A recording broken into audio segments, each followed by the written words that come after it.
আসসালামু আলাইকুম। আশা করছি আপনারা সকলে ভালো আছেন। আজ যে বিষয়ে কথা বলবো, বাংলাদেশ স্বাধীন হয়েছে নাকি ধীরে ধীরে একটা দুর্ভিক্ষের দিকে এগিয়ে যাচ্ছে। স্বাধীন বলতে আমি এটা বলবো কারণ অনেকেই এখন একটা বলার চেষ্টা করছেন যে 5ই আগস্ট বাংলাদেশ স্বাধীন হয়েছে। আসলে বাংলাদেশ স্বাধীন হয় নাই। 5ই আগস্ট বাংলাদেশের গণতন্ত্রর কবর রচিত হয়েছে। বাংলাদেশের গণতান্ত্রিক সাংবিধানিক নির্বাচিত প্রধানমন্ত্রীকে হটিয়ে একটা ফ্যাসিজম একটা গ্রুপ তারা ক্ষমতা দখল করেছে। আমাদের স্বাধীনতা এসেছে 1971 সালে মহান মুক্তিযুদ্ধের মাধ্যমে। 30 লক্ষ শহীদ এবং 2 লক্ষ মা বোনের আত্মসম্ভ্রমের মাধ্যমে আমরা এই ভূখণ্ড পেয়েছি, লাল সবুজের একটা পতাকা পেয়েছি। যারা আমরা মহান মুক্তিযুদ্ধকে অস্বীকার করতে চাচ্ছি, আমি তাদের বলতে এতটুকু দ্বিধা করবো না যে তাদের আদর্শিক নয়, তাদের জন্মগতই সমস্যা আছে। কারণ আমি মনে করি না তারা কখনোই কোনো মুক্তিযুদ্ধ বা মুক্তিযুদ্ধকামী ফ্যামিলির কোনো সন্তান হতে পারে। এবং দুর্ভিক্ষের কথা কেন বলছি, আজকে দেখেন এই কিছুদিন আগে রিক্সা চালক, ব্যাটারি চালিত রিক্সাগুলো মহাসড়কে উঠলে অ্যাক্সিডেন্টের একটা সমূহ সম্ভাবনা থাকে। এটার পক্ষে আমি কথা বললাম, কিন্তু তারা অলিতে গলিতেও রিক্সা চালাতে পারবে না, সেটা তো হতে পারে না। তারা কি করবে? এত লোক কি করবে? আপনারা আজকে ঢাকা শহরে বা কোনো মেট্রো এলাকাতে আপনারা অটো ব্যাটারি চালিত রিক্সা চালাতে দিবেন না। আপনারা টিসিবির মাধ্যমে যে প্রায় 1 কোটি লোকের একটা স্বল্প মূল্য নিত্য প্রয়োজনীয় জিনিস পাই, সেখান থেকে আপনি 43 লক্ষ কার্ড বাতিল করেছেন। আপনারা বয়স্ক ভাতা বাতিল করেছেন, আপনারা বৃদ্ধ ভাতা বাতিল করেছেন। আপনারা কিসের স্বাধীনতার দিকে যাচ্ছেন? ওই মুষ্টি কয়েক লোক ওই কি বলে যে একটা রুমের ভিতরে বসে চাঙ্কার কলেজের ওই যে হান্নান শাহ মাসুদ বলেছে যে চানখারকা রোডের মানে একটা ভাষা, ওইখানে বসে বসে যদি বলেন এটা জনগণের দাবিটা হবে হবে যে আপনারা বলতেছেন যে এটা জনগণের দাবি? জনগণ কিভাবে আসে, বাংলার মানুষ কতটা দুঃখে আছে, সেটা কি আপনারা কখনো খবর নিয়েছেন? 3.5 মাস হয়ে গেল। আপনারা 3.5 মাস কী করেছেন? আপনাদের অর্জন কি? আপনারা বয়স্ক ভাতা বন্ধ করেছেন। আপনাদের অর্জন কি? আপনারা বিধবা ভাতা বন্ধ করেছেন। আপনাদের অর্জন কি? আপনারা মানে যারা যে লোকটা অপেক্ষা করে যে কখন ওই টাকাটা আসবে বা কারো কাছে হাওলাত নিয়ে চলে ওই টাকাটা তারা শোধ করে, সেটা বন্ধ করেছেন, তাদের পেট লাথি দিয়েছেন। আপনারা কি করেছেন?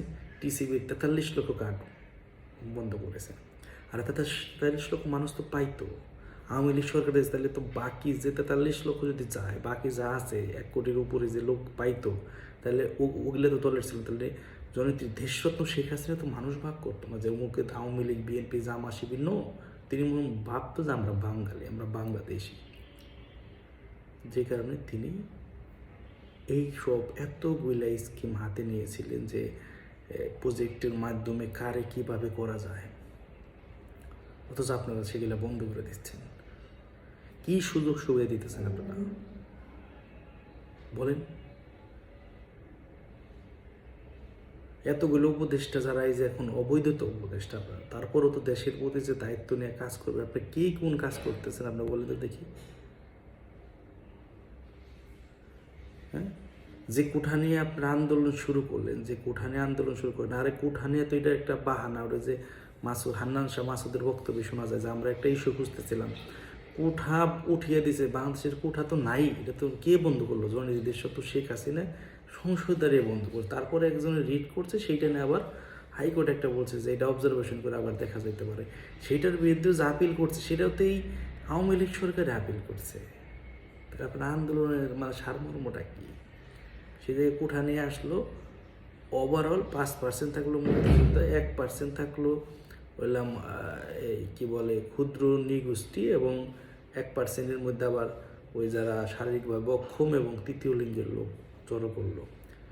যেটা রায় করলো সেটা তো শেখ হাসিনা সরকারই তো এটাকে গেজেট আকার করলো। তাহলে আপনারা কী করলে? বিসিএস, যেখানে এখানে কি অনেকেরই স্বপ্ন যে আমি বিসিএস দিব। আওয়ামী লীগ সরকারের আমলে কী ছিল যে আপনার বয়স থাকা অবস্থায় আপনারা বিসিএস দিতে পারবেন। এখন আপনার পাশে 4 বার, এই 3.5 মাসে একটা সরকারি চাকরির প্রজ্ঞাপন জারি হয় নাই, কোনো কিচ্ছু হয় নাই। বিসিএসে যে প্রশ্নপত্র ফাঁস নিয়ে এত কথা বললো, যারা নাকি মুখ করলো, এখন তাদের বিচার কি এরা করতে পারছে? বাংলাদেশকে অস্থিতিশীল করার জন্য এই 5ই আগস্টের পর থেকে বিভিন্ন থানায় জেলখানায় থেকে যে 550 শতাধিক এই জঙ্গি পালিয়ে গেল, তাদের কাউরে আপনারা অ্যারেস্ট করতে পারলেন না। কারণ এদের তো পালিয়ে যান, এরা আপনারা পালিয়ে সাহায্য করেছেন এবং তাদেরকে দিয়েই বাংলার মানুষের উপরে, বিশেষ করে আমি বলবো না যে ক্ষুদ্র জনগোষ্ঠী বা হ্যান ত্যান, সেটা না, মাইনরিটি বলতে কোনো ওয়ার্ড নেই, আমরা সকলে বাঙালি। হ্যাঁ, হতে পারে যে তাদের সংখ্যায় তারা কম, আমরা সংখ্যায় বেশি। মুসলিম হিন্দুদের বাড়ি ঘর পুরানো থেকে শুরু করে তাদের উপর যে অত্যাচার, এখন বাংলাদেশের একদম দুর্ভিক্ষের দ্বার প্রান্তে দাঁড়িয়ে, বাংলাদেশের কোনো জায়গায় কোনো ব্যবসা নাই, বাণিজ্য নাই। কারণ কিভাবে করবে? সকল জায়গায় তো এখন আপনাদের সমন্বয়কদের মানে এমন দৌরাত্ম্য বাইরে গেছে। দেখেন, আমি শুধু একটা উদাহরণ দেবো আপনাদেরকে, আপনারা বুঝতে পারবেন যে সমন্বয়ক পদটা এখন কত বড় সোনার হরিণে পরিণত হয়েছে। যেটা ব্রাহ্মণবাড়িয়া গতকালকে একটা সমন্বয়ক কি হবে সেটা না মারামারি করে 2 জন হাসপাতালে। বুঝতে পারছেন যে এর মাধ্যমে এরা কি করছে? এবং বাংলাদেশের আইন শৃঙ্খলা বাহিনী এই সেক্টরটা একদম ধ্বংস করে ফেলছে। পুলিশ ভাইদের মনোবল শেষ করে দিছে। এতগুলো থানা পুরাইলো, এই জঙ্গিদেরকে এই অবৈধ ফ্যাসিস্ট ইউনূস সরকার কি করলো? তাদেরকে মুক্ত করার জন্য বললো যে এটা বিজয় উল্লাস ছিল। বিজয় উল্লাস কি? এতগুলো থানা পুরানো, এটা কি বিজয় উল্লাস? এদেরকে আইন করে এদেরকে মাফ করে দেওয়া হলো। এদের কেন বিচার হবে না? আমি বলছি না যে আমাদের আওয়ামী লীগের বা ছাত্রলীগের আমরা কোনো অপরাধ করি না, আমাদের কোনো ভুল, আমাদের ভুল আছে, আমাদের ত্রুটি থাকতে পারে, আমাদের মাঝে কেউ অপরাধী থাকতে পারে, তো তাদের বিচার হোক, সেটাও তো আমরা চাচ্ছি। পাশাপাশি কে এই যে আওয়ামী লীগের নেতাকর্মীদের নামে বোয়া মামলা দিয়ে ওই যে গাজীপুরে একটা আলামিনের বউ, সে নিজে বলছে তাকে রেপ করে, তাকে বলার চেষ্টা করানো হয়েছে যে এটা তাদের আসামিরে রেপ করেছে, তাদের থ্রেট করেছে যেন এটা যেন না করে। আপনি কি বুঝতে পারছেন যে কোন দিকে যাচ্ছে, কীভাবে এদের চরিত্র হরণের চেষ্টা করতেছে? বাট এদের বিরুদ্ধে অ্যাকশনটা কোথায়? যে কারণে বাংলাদেশ এখন যে পর্যায়ে আছে সেটা হলাম এখন দুর্ভিক্ষের দ্বার প্রান্তে আছে। এবং অর্থনীতি, জননেত্রী দেশরত্ন শেখ হাসিনা বাংলাদেশের প্রধানমন্ত্রী থাকা অবস্থায় অনেক সকল গণমাধ্যমেই কত রিজার্ভ আছে, এই আছে, সে আছে, ব্যাংকের হিসাব নিকাশ সকল আপনারা বলছেন। তখন কি বলছেন যে বাক স্বাধীনতা নাই। বাট এখন আপনারা যেটা করছেন, এখন তো সকল স্বাধীনতা আছে। এখন কোনটার খবর জানেন বলেন? এই 3.5 মাসে কি আপডেট দিয়েছে? হ্যাঁ, অর্থনীতিটা কত বড় হুমকির মুখে পড়েছে। দেখেন, বাংলাদেশ ব্যাংকে এই 2-1 দিন আগে একটা নির্বাচন হয়েছে, সেখানে আওয়ামী লীগপন্থী সম্পূর্ণ প্যানেল পাশ করছে। যে কারণে দেখবেন যে মাহমুদুর রহমান থেকে শুরু করে সবাই পাগল হয়ে গেছে, তারা কেন পাশ? কারণ তারা যে চুরি, এই যে 3 মাসে চুরি করছে, এগুলো আস্তে আস্তে বাইরে আসবো। তারা কেন পাশ করলো? কারণ তারা ওইখানে বুঝতে পারছে যে এদেরকে যদি ভোট দেই তাহলেই সত্যগুলো সামনে আসবে। বাংলাদেশের অর্থনীতি ধ্বংস কে করছে? বাংলাদেশের প্রধান উপদেষ্টা হওয়ার সাথে সাথে 650 কোটি টাকা নিজের কর মকুব করে নিয়েছে। এটা বিশ্বের কোথাও নজির আছে কিনা আমি জানি না।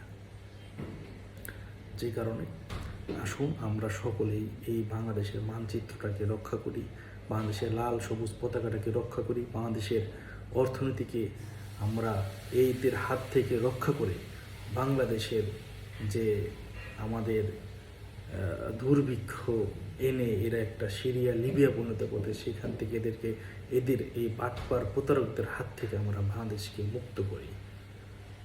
আমি এই আশাবাদ করছি এবং আপনারা সকলেই আশা করি বুঝতে পারছেন এবং এই পক্ষে থাকবেন এবং বাংলাদেশকে অবশ্যই সুন্দর শ্যামল এবং উন্নয়নের বাংলাদেশে রূপান্তরিত করবেন। জননেত্রী দেশরত্ন শেখ হাসিনা অবশ্যই এই বাংলাদেশে আবার হাল ধরবেন, বাংলাদেশকে উন্নয়নের রোল মডেলে আবার পুরনো জায়গায় ফিরিয়ে নিয়ে যাবে, উন্নয়নের অগ্রযাত্রায় ফিরিয়ে নিয়ে যাবে ইনশাআল্লাহ। সকলে ভালো থাকবেন, সুস্থ থাকবেন। আসসালামু আলাইকুম। জয় বাংলা, জয় বঙ্গবন্ধু।